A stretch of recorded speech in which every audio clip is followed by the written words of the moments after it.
नमस्कार दोस्तों। इस वीडियो में हम लोग चर्चा करने वाले हैं कि यूरो की कीमत घटते हुए डॉलर के बराबर तक कैसे पहुंच गई और रुपए की वर्तमान स्थिति क्या है। इसके लिए जो मैंने सोर्स का यूज किया है वो इंडियन एक्सप्रेस न्यूज़पेपर 13 जुलाई 2022 का किया है। तो हम अपनी चर्चा को आगे बढ़ाते हैं। तो 2002 के बाद ऐसा दूसरी बार हो रहा है जब यूरो की कीमत घटते हुए डॉलर से कम या डॉलर के बराबर आ चुकी है और 2008 के बाद से ही ये लगातार घटते हुए चला जा रहा है। 22 अप्रैल 2008 को, जैसा कि आप ग्राफ में भी देख सकते हैं, कि एक यूरो की कीमत 1.5988 डॉलर थी, लगभग 1.6 डॉलर पर यूरो था। तो उसके बाद ऐसा क्या हुआ कि यूरो की कीमत लगातार घटती चली गई। अगर कहीं की करेंसी घट रही है तो जाहिर सी बात है कि वहाँ से निवेशकों का भरोसा उठ रहा है, कहीं ना कहीं वो किसी और का मुंह देख रहे हैं। और अमेरिका की करेंसी बढ़ रही है तो ये भी मतलब है कि देख रहे हैं तो अमेरिका की तरफ ही देख रहे हैं। तो ऐसा हो रहा है तो क्यों हो रहा है, इसके दो कारण हम देखते हैं। सबसे पहले दो कारणों में डिवाइड करके देखा जाए तो सबसे पहला जो कारण होगा वो यूरोपीय क्षेत्र की आर्थिक नीतियों में जो कमियां हैं या कमजोरियां हैं। पहले कारण को इस तरीके से ले सकते हैं और दूसरे कारण को हम ले सकते हैं कि यूरोपीय केंद्रीय बैंक और अमेरिकन केंद्रीय बैंक के बीच में जो मौद्रिक नीतियों का अंतर है उसका प्रभाव किस तरीके से पड़ रहा है निवेशकों पे और उनकी अर्थव्यवस्था पे। इन दो भागों में बांटकर हम देखते हैं। तो सबसे पहला जो भाग है, अगर यूरोपीय क्षेत्र की आर्थिक कमजोरियों की बात करें तो उसमें पहला कारण तो यही रहा कि जब कोविड-19 महामारी का दौर आया, उसके रिवाइवल के लिए सरकार ने जो मौद्रिक नीतियां बनाई, उससे उबरने के लिए सरकार ने जो मौद्रिक नीतियां बनाई, उसकी वजह से यूरोप में अच्छी खासी मुद्रास्फीति ने जन्म ले लिया। तो पहला कारण तो ये हो गया। दूसरे कारण के रूप में हम देखें तो रूस और यूक्रेन का युद्ध। यूरोप कहीं ना कहीं पूरी तरीके से, कहीं ना कहीं क्या पूरी ही तरीके से तेल और गैस में रूस पर निर्भर रहा है। रूस की आपूर्ति पर यूरोप पूरी तरीके से निर्भर रहा है। ऐसे में क्या होता है कि चाहे सैंक्शन की वजह से देखा जाए या हैवी ड्यूटी की वजह से देखा जाए, इंपोर्ट काफ़ी महंगा हुआ ऑयल का और गैस का। मतलब ऊर्जा आपूर्ति कहीं ना कहीं यूरोप में किसी न किसी रूप में बाधित हुई, जिसकी वजह से नागरिकों को ऊर्जा संकट का सामना करना पड़ा। और वो सिर्फ नागरिक ही नहीं थे जिन्हें ऊर्जा संकट का सामना करना पड़ा, निवेशक भी यूरोप में जो निवेशक थे उन्हें भी ऊर्जा संकट का सामना करना पड़ा। उन्हें भी समझ में आया कि अगर हम तेल का या गैस का या किसी भी ऊर्जा के संसाधन का जो है इंपोर्ट करते हैं तो उसके लिए हमें अच्छी खासी रकम खर्च करनी पड़ेगी, ज़्यादा से ज़्यादा आयात करना पड़ेगा। और साथ में ये सिक्योरिटी भी नहीं है कि कब जो है ऊर्जा की आपूर्ति ठप पड़ जाए। ऐसे में उन्होंने किसी और देश की तरफ देखना शुरू किया और वो देश कोई और नहीं, वो अमेरिका था, जहाँ उन्होंने देखना शुरू किया। अच्छा, अमेरिका की तरफ देखने का कारण क्या है? क्योंकि अमेरिका भी अभी देखा जाए तो मंदी के दौर से गुजर रहा है और काफ़ी अच्छी खासी मात्रा में वहाँ मंदी आने की संभावना है। तो फिर भी निवेशकों ने ये सोचा कि चलो कोई भी बात हो, मंदी है या जो भी हो, कम से कम यहाँ ऊर्जा आपूर्ति में कोई बाधा नहीं आएगी, क्योंकि अमेरिका जो है ऊर्जा के मामले लगभग आत्मनिर्भर है। चाहे ऊर्जा हो, चाहे ऑयल हो, चाहे गैस हो, इन सब के मामले में लगभग आत्मनिर्भरता है अमेरिका की। ऐसे में निवेशकों ने अमेरिका की तरफ जाना शुरू कर दिया, जिसकी वजह से कहीं ना कहीं पैसे का मूवमेंट, मनी का मूवमेंट जो है यूरोप की तरफ से अमेरिका में हुआ और डॉलर जो है यूरो की अपेक्षा मजबूत हुआ, या कहें तो यूरो डॉलर की अपेक्षा कमज़ोर हुआ। अब दूसरा कारण अगर हम लेते हैं कि अमेरिकन और यूरोपीय केंद्रीय बैंकों का जो मौद्रिक नीतियां रही या मॉनेटरी पॉलिसी रही, उनमें क्या अंतर है, ऐसा क्या है जिसकी वजह से अमेरिका की तरफ पैसे का प्रवाह ज़्यादा हुआ यूरोप की तुलना में। तो पिछले कुछ दशकों से अमेरिका में बहुत भयानक तरीके की मुद्रास्फीति देखी गई थी। तो वहाँ के केंद्रीय बैंक ने यह डिसाइड किया कि जब तक मुद्रास्फीति की दर को 2% तक नहीं ले आएंगे तब तक दबा के ब्याज लगाते चले जाएंगे। तो उन्होंने ब्याज में बढ़ोतरी की। ब्याज में बढ़ोतरी से क्या हुआ कि लोगों को बैंक से पैसा लेने में काफ़ी कठिनाई आने लगी, क्योंकि बैंक जब पैसा देगा तो हाई रेट में पैसा देगा, और हाई रेट में अगर पैसा दे रहा है तो कोई पैसा लेने नहीं जाएगा, बल्कि सब अपने पास से पैसा जमा करने चले जाएंगे। तो ऐसे में क्या हुआ, मुद्रास्फीति पर नियंत्रण, अपने आप पैसा मार्केट से गायब हो जाएगा और मुद्रास्फीति पर नियंत्रण आ जाएगा। हालांकि इसके लिए जो है ब्याज दर लगातार बढ़ाते चला जा रहा है अमेरिकन केंद्रीय बैंक, जिसकी वजह से हो क्या रहा है कि मंदी की स्थिति देखने को मिल सकती है और धीरे धीरे मंदी की तरफ जा ही रहा है। और मंदी होती क्या है कि कहीं ना कहीं सेवा और उत्पाद का जो है उत्पादन कम हो जाता है, और जिसकी वजह से लोग बेरोज़गार होना शुरू हो जाते हैं, मांग घट जाती है, डिमांड घट जाती है, तो देश पूरी तरीके से लगभग फिर से एक तरीके से अगर देखा जाए तो संकट में ही आ जाता है। और ऐसे में कहीं जो है फैक्ट्री सेटअप करना भी बहुत समझदारी का काम नहीं होता है। लेकिन निवेश में फ़ायदा कैसे होता है, इसकी तरफ हम जाते हैं पहले। तो अगर आप सरकारी प्रतिभूतियों में, बॉन्ड में या ट्रेजरी बिल में निवेश करते हैं तो उसके एवज में आपको अच्छा खासा पैसा मिल जाता है, क्योंकि उस समय क्या होता है कि ब्याज दर हाई रहती है। अब सपोज करिए कहीं 5% ब्याज दर है, अगर पीछे किसी ने जमा किया हुआ है 5% ब्याज दर पे 100 रुपये, तो उसे 105 रुपये ही मिलेंगे। लेकिन वर्तमान में अगर किसी ने जो है पैसा जमा किया 100 रुपये और 10% ब्याज दर है तो उसको 110 रुपये मिलेंगे।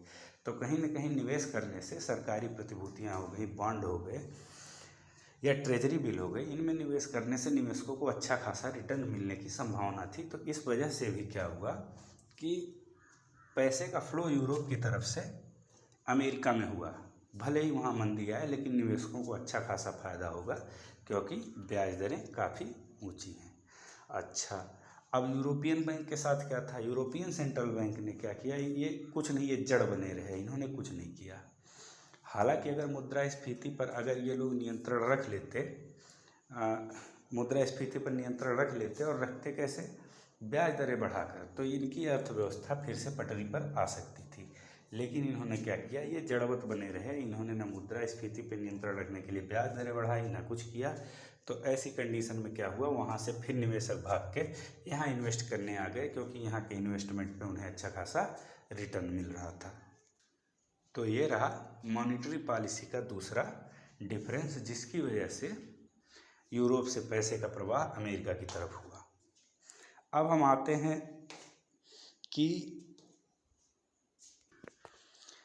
अगले सवाल की तरफ। जो हमारा सवाल ये है कि अमेरिका जो है वो मंदी की मार झेल रहा है, मंदी से परेशान है या मंदी आने वाली है, उसके बावजूद जो है वो डॉलर मजबूत कैसे बना हुआ है, डॉलर की स्थिति उसके बावजूद भी मजबूत कैसे है। ये काफ़ी अच्छा सवाल है कि अगर मंदी आ रही है तो डॉलर मजबूत कैसे है। तो इसका ये जवाब है कि भले ही अमेरिका मंदी से जूझ रहा हो या मंदी से परेशान हो, लेकिन अमेरिका के बाहर की स्थिति और भी ख़राब है। अमेरिका की स्थिति जो ख़राब है वो ख़राब है, दूसरे देशों की स्थिति और भी ख़राब है। और सिर्फ यूरो ही नहीं, अमेरिका जो है अन्य देश की मुद्राओं, चाहे जापान का येन हो गया, भारत का रुपया हो गया या और कोई करेंसी हो, इन सब के मुकाबले भी यूएस का डॉलर जो है वो बढ़त बनाए हुए है।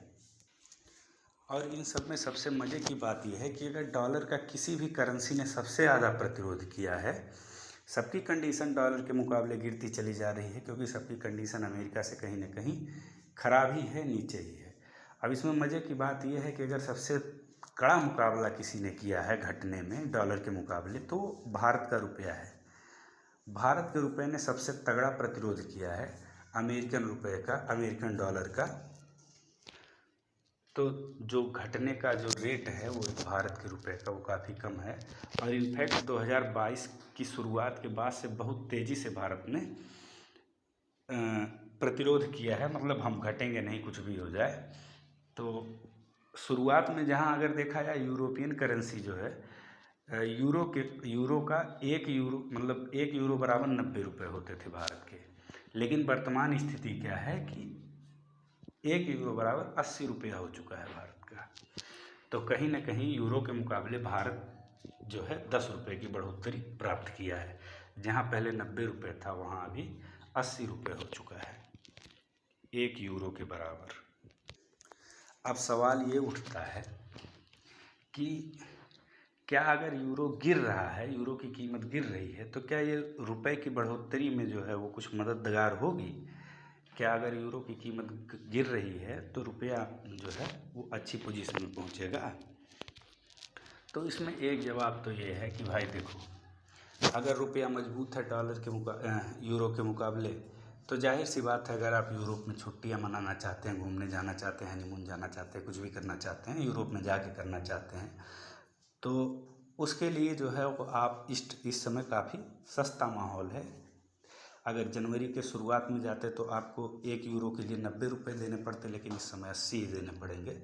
तो कुल मिला जुला के घूमने टहलने छुट्टियां मनाने के लिए अच्छी स्थिति है आपकी। आप जाके रुपया मजबूत है तो इसलिए आप फायदे में रहेंगे अगर अभी जाएंगे। अब हम अपने अगले जवाब की तरफ आते हैं कि क्या यूरो अगर कम होगा तो रुपए की स्थिति मजबूत होगी? तो जवाब है नहीं, बिल्कुल भी नहीं। अगर यूरो अगर घटता रहा ऐसे ही, तो एक दिन ऐसा आएगा कि रुपया भी धड़ाम हो जाएगा, रुपए की कंडीशन भी बुरी तरीके से नीचे गिर जाएगी। अब सीधे शब्दों में कहा जाए तो डॉलर के मुकाबले भी रुपया बहुत बुरी तरीके से प्रभावित होगा, क्योंकि यूरोप का बहुत सारे देशों के साथ, चाहे इंडिया हो चाहे और भी कई इंडिया जैसे देश हों, डेवलपिंग कंट्री हो या जो ग्रोइंग इकोनॉमी है, उनके साथ बड़ा अच्छा खासा व्यापार होता है। ऐसे में अगर यूरोपियन करेंसी का महत्व घटता है तो जाहिर सी बात है, अगर भारत से गेहूं जाता है 10 किलो और वहाँ से 200 रुपये आते हैं, 200 रुपये का मान लीजिए आप $2.5 आ जाता है और 2.5 यूरो आ जाता है, और 2.5 यूरो अमेरिका में एक्सचेंज करने जाएंगे तो आज के रेट में मान लिया जाए तो $2.5 ही मिलेंगे। और कल को अगर घट जाता है, यूरो की वैल्यू घट जाती है, तो जाहिर सी बात है कि जो 2.5 यूरो है आपका, उस 2.5 यूरो का हो सकता है आपको $2 ही मिले। तो ऐसी कंडीशन में देखा जाए तो यूरोप का व्यापार सारे देशों से है, और अगर यूरो की वैल्यू घटी तो साथ ही साथ रुपए की वैल्यू भी घट जाएगी। अभी तक रुपए की वैल्यू इसीलिए जो है बनी हुई है, रुपए की वैल्यू और रुपए की इज्जत इसीलिए बनी हुई है क्योंकि आरबीआई ने इन सब में हस्तक्षेप करने से मना कर दिया था।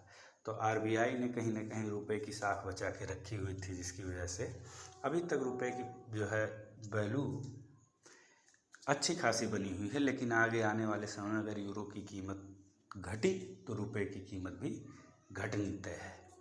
कारण साफ है कि अगर हम यूरो को एक्सपोर्ट कर रहे हैं और यूरो में मान लीजिए पैसा ले रहे हैं और यूरो की कीमत घटी हुई है, तो डॉलर अगर देंगे, डॉलर के बदले अगर यूरो को देंगे तो सीधी सी बात है कि डॉलर की मात्रा हमें कम मिलेगी। तो कुल मिला जुला कर ये रहा पूरे इस चर्चा का सार। तो मिलेंगे फिर कभी अगले वीडियो में, तब तक के लिए जय हिंद।